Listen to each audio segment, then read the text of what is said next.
오늘 함께 나눌 하나님의 말씀은 히브리서 7장 24절에서 25절까지입니다. 예수는 영원히 계심으로 그 제사장 직분도 갈리지 아니하느니라.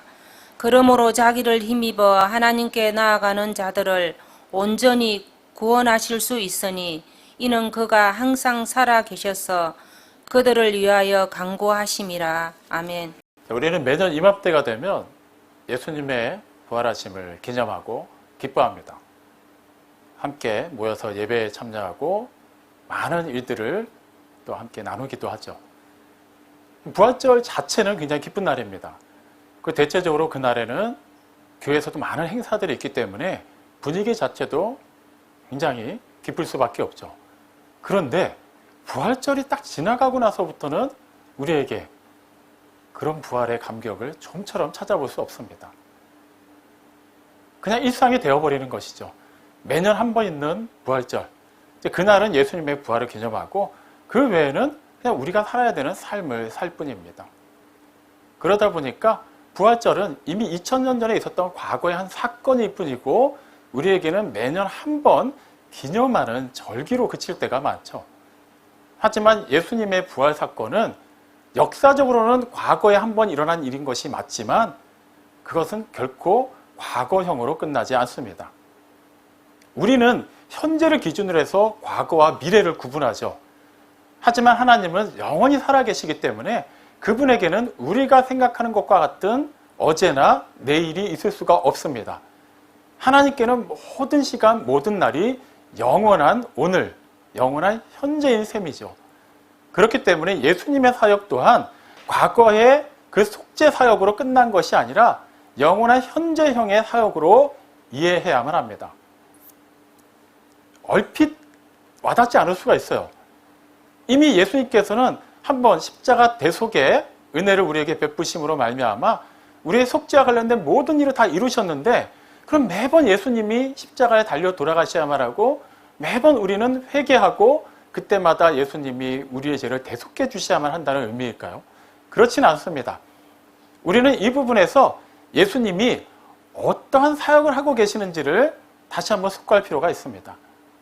오늘 그 히브리서 7장 24절을 보면 예수님은 영원히 살아계시기 때문에 즉 우리의 죄를 대속하기 위해 십자가에 달려 돌아가시고 부활하신 것으로 끝나신 게 아니라 그 뒤로는 영원히 죽지 않고 살아계시죠. 마찬가지로 그분의 제사장직도 영원히 갈리지 않는다고 말합니다.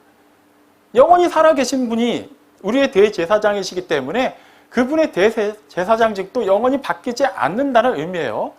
단지 대제사장으로서 우리의 죄를 속죄하기 위한 사역만 하시고 끝나신 게 아니라 계속해서 무언가 다른 것을 하고 계시다는 겁니다. 일단 예수님께서 이미 이루신 속죄 사역에 대해서 한번 살펴보죠. 근본적인 질문을 한번 던져보겠습니다. 여러분은 어떻게 하나님께 나아가십니까? 어떻게 하나님을 아버지라 부를 수 있게 되었나요? 그냥 태어났더니 내 어머니가 신앙인이어서 모태신앙으로 자연스럽게 우리는 하나님의 자녀가 되었나요? 아니면 다른 사람들이랑 비교해 보니까 그래도 나는 조금 더 선하게 생각하고 언어도 고운 말을 쓰고 행동도 굉장히 바르기 때문에 적어도 이런 의로움을 바탕으로 해서 하나님께 나아갈 수 있다고 생각하십니까? 그렇지 않죠. 분명히 성경이 말합니다. 세상에는 의인이 아무도 없습니다. 그럴 수밖에 없죠. 그 기준을 하나님께서 정하셨기 때문이에요. 우리끼리는 조금 더 의로운 사람, 착한 사람을 판단할 수는 있어요. 어쨌든 나를 기준으로 해서 그 이상이면 괜찮은 사람이고 그 이하면 나쁘다라고 말할 수도 있습니다. 하지만 아무 흠이 없으시고 아무런 죄가 없으신, 어둠이 없으신 하나님 기준에서 의를 판단한다면 어떻게 될까요? 아무도 그분 앞에서 의롭다고 자랑할 수 없겠죠. 우리는 본래 허물과 죄로 죽은 자들이었습니다. 하나님과 원수였죠.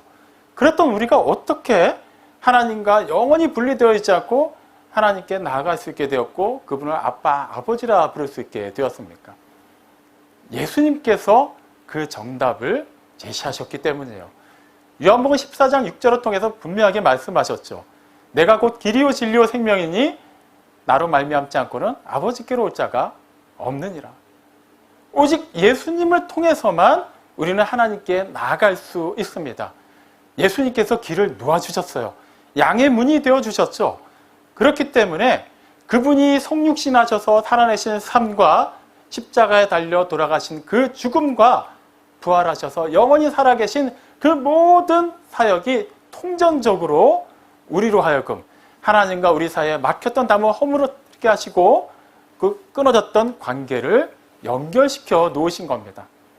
오직 예수님을 통해서만 우리는 하나님께 나아갈 수 있게 되었어요. 하나님을 아버지라 부를 수 있게 되었습니다. 자, 이거는 일어난 일이에요. 그러니까 한번 결정된 일이고 다시는 번복되지 않는 일입니다. 이것을 신학적인 용어로 칭의라고 합니다. 하나님께서 원래 우리는 의롭지 않은데 우리를 의롭다고 인정하신 거예요. 그 기준이 무엇이라고요? 예수님이에요. 우리가 아니에요. 내가 예수를 잘 믿어서 아닙니다. 내가 생각하는 잘 믿는다는 기준을 내가 정해버리면 그것부터가 이미 신앙이 아닌 거예요. 하나님이 인정해 주셔야 돼요. 네 믿음이 참된 믿음이다 라고 말이죠. 그 기준이 무엇이라고요? 예수님이라는 거예요. 하나님의 독생하신 아들, 아무 죄가 없으신 성자 하나님만이 유일한 답이 되시죠. 우리가 그분 안에 있을 때 하나님께서는 아무 흠이 없는 의로우신 당신 아들 아래에 있는 우리를 보고 의롭다고 인정하시는 거예요. 그분이 우리 안에 계심으로 말미암아 하나님께서는 우리만을 보시는 게 아니라 우리 안에서 살아 역사하시는 당신의 아들을 보시고 우리를 의롭다고 인정하신 겁니다. 예수님께서 그 일을 이루기 위해 이 세상에 오셨죠. 히브리서 10장 14절은 그분이 단 한 번 자신을 드림으로 거룩한 사람을 만들어내시고 그들을 영원히 온전하게 하셨다고 말합니다. 한 번이면 돼요. 그분은 딱 한 번 십자가 대속의 죽음으로 하나님께서 우리에게 요구하시는 그 모든 의를 완전하게 충족하셨습니다. 그렇기 때문에 우리는 더 이상 정죄받지 않게 되었죠. 하지만 여기서 끝이 아니에요. 보통은 여기서 모든 것이 완성되었다고 생각하기 때문에 더 이상 발전하지를 못합니다. 더 뭐가 필요할까요? 이미 우리는 그 은혜에 의하여 믿음으로 말미암아 구원받았어요. 예수님을 우리의 주와 그리스도로 영접하여서 하나님의 자녀가 되는 권세를 얻었습니다. 더 이상 뭐가 필요할까요? 예, 거기까지만 보면 더 이상 필요한 게 없습니다. 다시 말하면 우리가 죄에서 완전하게 옮겨져서 영원한 생명 가운데 거하게 된 거에 대해서는 더 이상 번복되지가 않는다라는 거예요. 하지만 쉽게 한번 예를 들어보죠. 산모가 아이를 이제 낳았습니다. 이제 그 아이는 비록 장성한 성인들에 비하면 여전히 연약하고 아무것도 할 수 있는 게 없지만 똑같은 인격체죠. 그렇다고 해서 너도 이제 사람이니까 우리처럼 알아서 살아라 라고 말할 수 있을까요? 그렇지 않아요. 사람이지만 그 아이는 아직 도움이 필요하죠. 여러 가지 필요한 것들을 외부로부터 공급을 받아야만 해요. 보호받아야만 합니다. 그렇게 장성한 분량에 이르기까지 성장해 가야만 하는 것이죠. 마찬가지입니다. 하나님께서 우리를 하나님의 자녀로 삼아주셨다고 해서 거기서 끝난 게 아니에요. 이제는 하나님의 자녀답게 사는 삶으로 하나님께서 우리를 영원한 당신의 나라로 부르시는 그 순간까지, 다시 말해서 그 영화의 단계에 이르기까지 우리는 계속해서 거룩해져 가야만 하죠. 이것을 성화라고 합니다. 성화는 그냥 자연스럽게 이루어지는 게 아니에요. 내가 예수 믿고 구원받았으니까 그 다음부터 내 마음대로 살아도 나는 어떻게 되든 자연스럽게 성화되어 가고 영화에 이를 것이다. 결코 그렇지 않습니다. 하나님의 자녀로 거듭난 사람, 새로 태어난 사람은 반드시 그 성화의 과정에서 연단의 과정을 통과해야만 해요. 자, 금이 포함된 광석을 발견했다고 쳐보죠. 그 자체가 우리가 흔히 말하는 순금이 될 수 있을까요? 그렇지 않습니다. 그것을 재련해야 돼요. 연단하는 과정을 통해서 끊임없이 불순물들을 제거해내고 그 순전한 순금이 될 때까지 그 과정은 멈추지 않을 것입니다. 마찬가지예요. 우리가 하나님의 자녀가 되었다고 해서 그 즉시 우리가 천사처럼 변하던가요? 그렇지 않아요. 이전에 그 다른 교회에서 사역할 때 어떤 성도분이 저한테 정말 진지하게 고민을 털어놓으시는 거예요. 남자분이셨어요. 그분은 본래 신앙생활한 지 오래된 분이 아니었습니다. 그냥 아내에 따라서 교회에 등록하였고 또 어느 정도 과정을 마쳐서 서리 집사가 된 분이에요. 그런데 어느 날은 굉장히 수심이 가득한 표정으로 저를 이게 따로 부르시는 거예요. 목사님 시간 되시면 예배 끝나고 잠깐 제 고민 좀 들어주실 수 있을까요? 무슨 일일까? 굉장히 긴장을 하고 만났는데 되게 단순한 고민이었어요. 목사님, 사실 제가 아내에 따라서 교회 나오기 전까지 계속 술, 담배를 했습니다. 그런데 그리고 신앙생활을 하면서 심지어 집사 직분을 받았는데도 이게 잘 끊어지지가 않습니다. 직장 생활을 하다 보니까 술자리를 갖는 것도 계속 피할 수도 없고 담배 끊는 게 너무 힘듭니다. 저는 예수만 믿으면 그게 자동적으로 다 끊어질 줄 알았어요. 그러면서 이분의 고민이 그때 나오는 거예요. 저는 아직 예수를 안 믿는 것 같습니다. 정말 순전한 마음인 거죠. 예. 꼭 같은 경우가 아니더라도 그렇게 비슷한 고민들을 해보신 적 있으신가요? 아마 다른 맥락에서 우리는 비슷한 고민을 다 한 번씩은 해봤을 거예요. 나는 분명히 하나님의 자녀가 되었는데, 나는 이제 하나님의 아버지라 부를 수 있게 되었는데, 내가 생각하는 거, 내가 평소에 하는 말투, 내 행동들은 별로 나아진 게 없다는 거죠. 예수 믿기 전과 후나 뭐가 달라졌을까? 세상 친구들이 나를 보면서는 야, 역시 교회 다니는 사람은 다르구나라고 볼만한 게 별로 드러나지 않더라는 거예요. 네, 그게 우리의 실상입니다. 그거를 너무 고민하실 필요 없어요. 당연한 거예요. 내가 예수님을 구세주로 영접하는 순간 모든 것이 완벽하게 변화되고 나도 예전의 모습을 전혀 찾을 수 없는 180도 바뀐 사람이 되었다면 그것은 그 즉시 그 사람은 이 세상 사람이 아니라 영원한 하나님 나라에 속해 있다라는 얘기일 거예요. 다시 말하면 죄로 가득한 이 세상을 살면서 여전히 태어날 때부터 가지고 있었던 기질과 지금까지 살아오면서 계속해서 익숙하게 행해왔던 여러 가지 습관들은 그렇게 쉽게 바뀌지 않아요. 하지만 그대로 우리가 그 모든 것을 가지고 갈 수는 없죠. 이전에는 어둠에 속하였기 때문에 어둠에 속한 자로서 아무렇지도 않게 할 수 있었던 그러한 언행들은 빛에 속한 자로서 이제 변화된 삶으로 조금씩 나아가야 해요. 그것은 우리가 의지적으로도 해야 되지만 하나님께서 계속해서 우리 안에서 성령 하나님께서 우리의 심령을 만지시고 말씀으로 깨닫게 하시고 기도 가운데 역사하시고 응답하시면서 조금씩 바꿔가십니다. 그게 연단의 과정이에요. 연단의 과정에서 당연히 불순물들이 계속해서 순차적으로 나오게 돼 있어요. 마찬가지로 우리 안에 있는 여전히 남아있는 그 예전의 죄성의 습관들이 계속해서 드러날 것입니다. 끔찍하죠. 볼 때마다 굉장히 고민이 많이 될 거예요. 왜 나는 아직도 이 모양 이 꼴일까? 이거 내가 구원받은 거 맞나? 충분히 그런 고민할 수 있어요. 하지만 걱정하실 필요가 없습니다.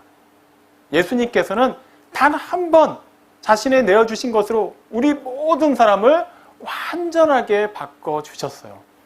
그렇기 때문에 예수님께 속한 우리는 결코 그 부분에 대해서는 고민할 필요가 없습니다.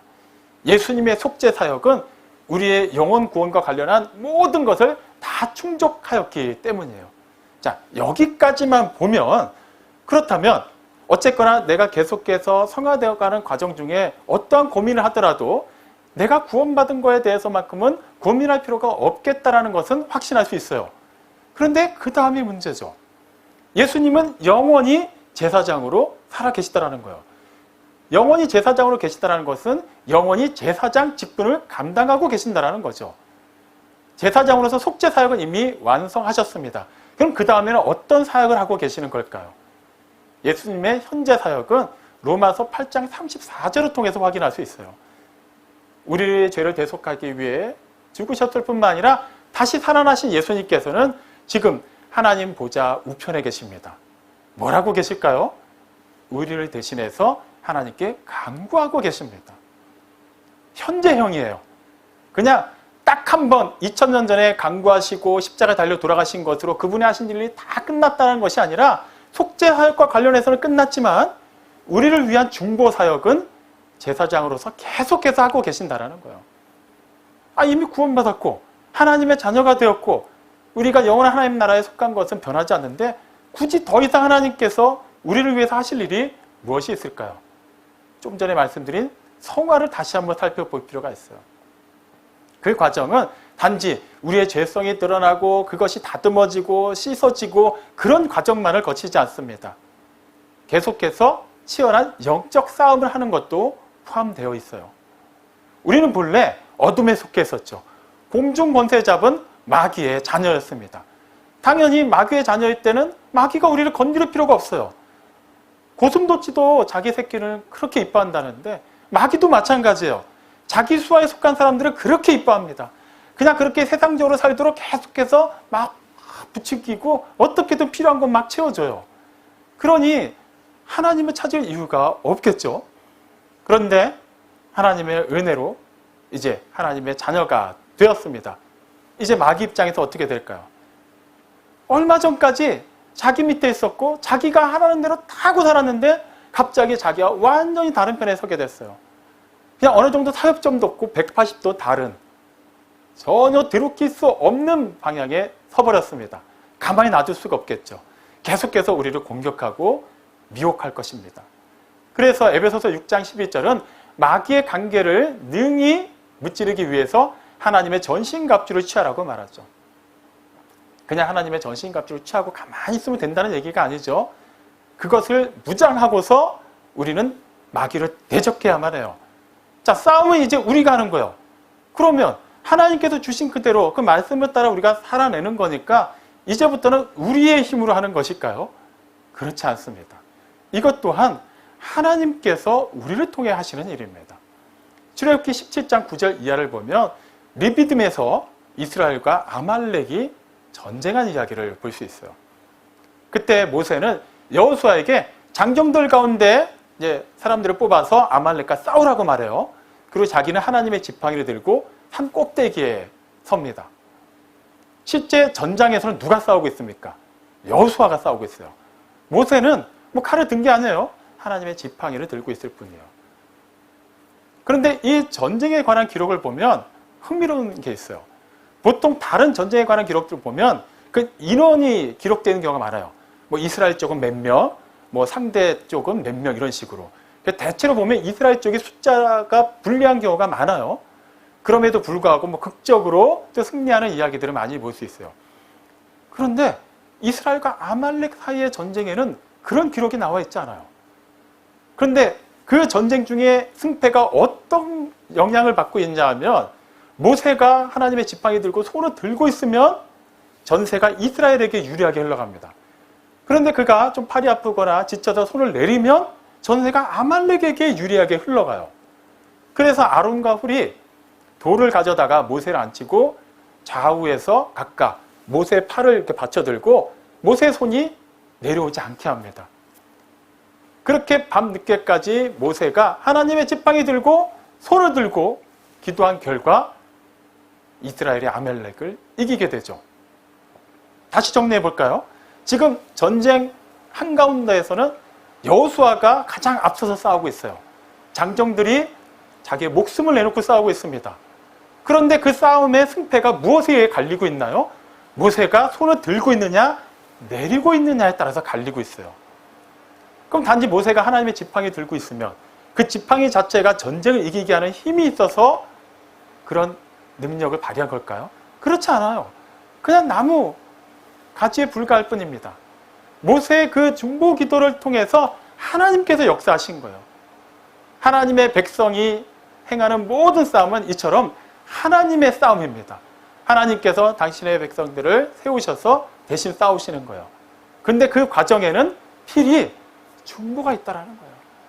이스라엘과 아말렉 사이에 모세가 중보했듯이 우리가 지금 공중권세 잡은 마귀와 그의 수하들과 싸우는 이 영적 전쟁은 예수님께서 중보하고 계시기 때문에 하나님께서 그 기도를 들으시고 우리를 도와서 넉넉히 이기게 하시는 겁니다. 예수님의 속죄 사역으로만 끝났다면 우리는 그 싸움을 이기지 못했을 거예요. 계속해서 두드려 맞기만 하다가 겨우겨우 버티다가 이 세상을 마감하고 나면 그제서야 아무런 고통과 패배가 없는 영원한 하나님의 나라에 들어가겠죠. 하지만 하나님의 나라는 결코 그렇게 이 시간과 그 시간이 다르게 적용되지 않습니다. 이미 임한 하나님의 나라, 아직이지만 영원히 임할 하나님의 나라는 전혀 차별이 없고 전혀 구분되지 않게 동일한 하나님의 나라입니다. 하지만 이 세상은 아직 하나님의 통치가 있음에도 불구하고 여전히 공중권세 잡은 자의 세력이 활개를 치고 있죠. 그렇기 때문에 우리는 이 치열한 영적 싸움을 벌이면서 성화되어가는 과정에서 우리의 힘으로만 싸우는 것이 아니라 하나님께서 힘을 주셔야만 능히 감당할 수 있습니다.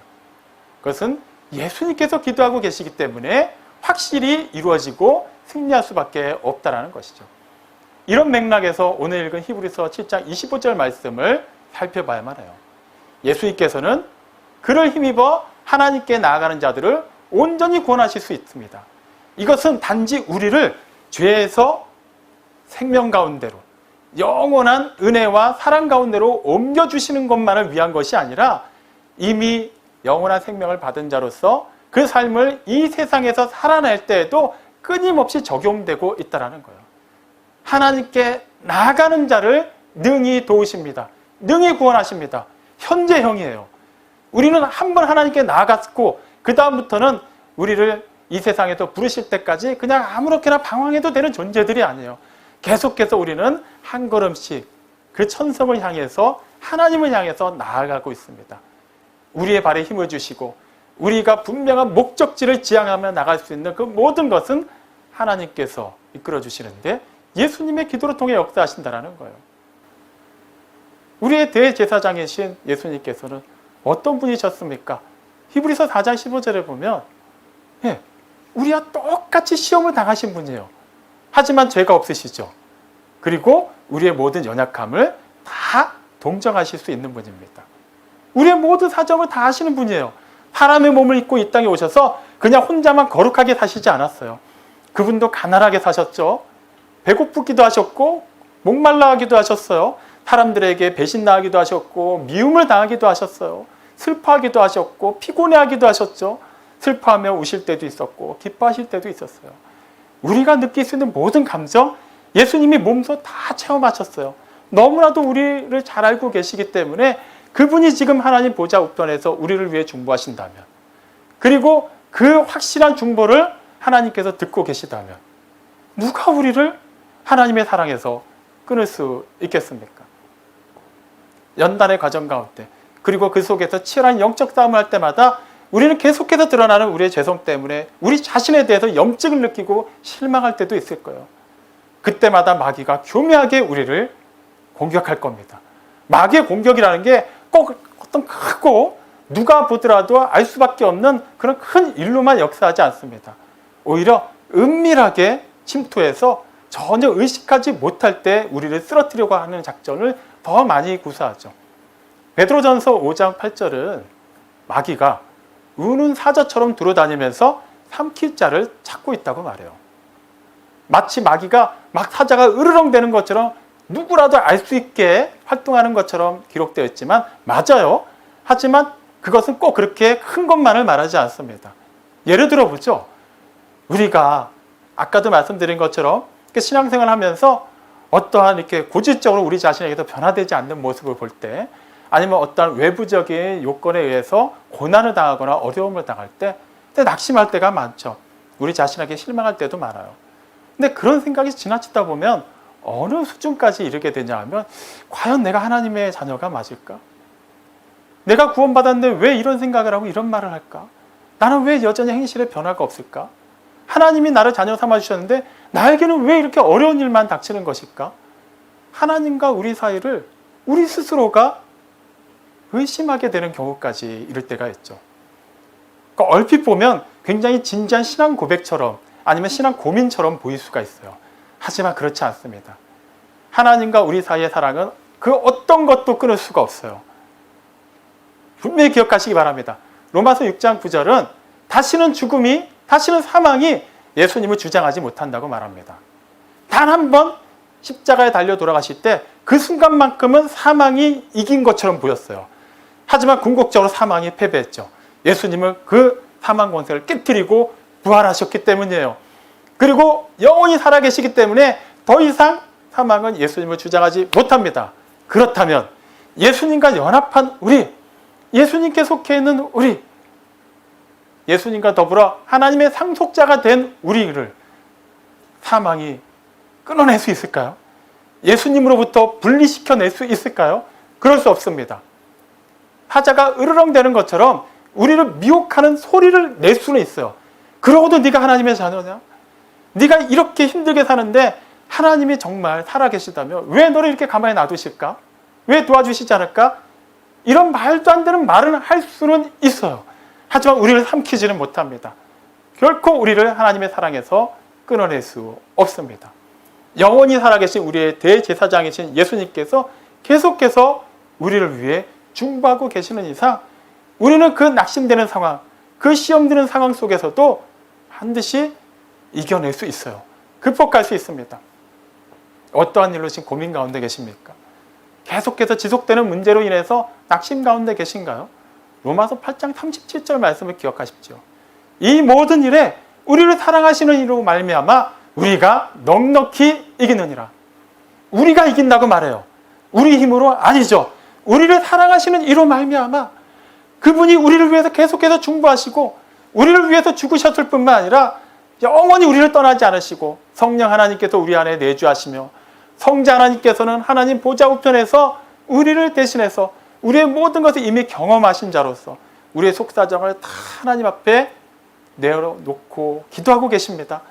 그리고 사랑이신 하나님 아버지께서는 그 모든 것을 들어서 역사하시고 우리의 모든 필요를 채워주시고 우리로 하여금 그 모든 어려운 문제들을 넉넉히 극복할 수 있는 힘을 주십니다. 그러니 잠시 힘들어서 지칠 때, 쓰러질 때 그 자리에서 낙심해서 잠시 머물러 있다고 해서 계속해서 그 자리에 있으려 하지 마십시오. 우리가 성화되어 간다고 해서 그 과정에서 늘 좋은 일만 있을 수는 없습니다. 당연히 단계마다 급격하게 올라가는 일이 있어야만 하기 때문에 성장통을 겪을 수밖에 없어요. 예수님이 나를 위해 중보하시는데 왜 그런 아픔이 있을까요? 예수님의 중보기도의 능력이 약해서 그런 걸까요? 그렇지 않아요. 우리 자신이 본래 연약하기 때문이잖아요. 하나님께서 애굽에서 노예 생활을 하고 있던 이스라엘 백성들에게 가나안 땅을 약속하셨어요.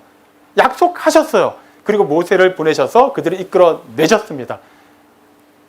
얼마 걸리지도 않는 거리인데 그들은 40년 동안 광야를 방황해야만 했죠. 이유가 무엇인가요? 하나님께서 변덕을 부리셨나요? 하나님의 능력이 가나안 사람들을 섬기는 신들보다 약해서 그런가요? 그렇지 않아요. 이스라엘 백성들이 하나님의 능력을 의지하지 않았기 때문이에요. 두려웠기 때문이에요. 그들의 그 본성적인 나약함 때문에 그런 겁니다. 하나님은 우리를 결코 기계적으로 이끌어가지 않았어요.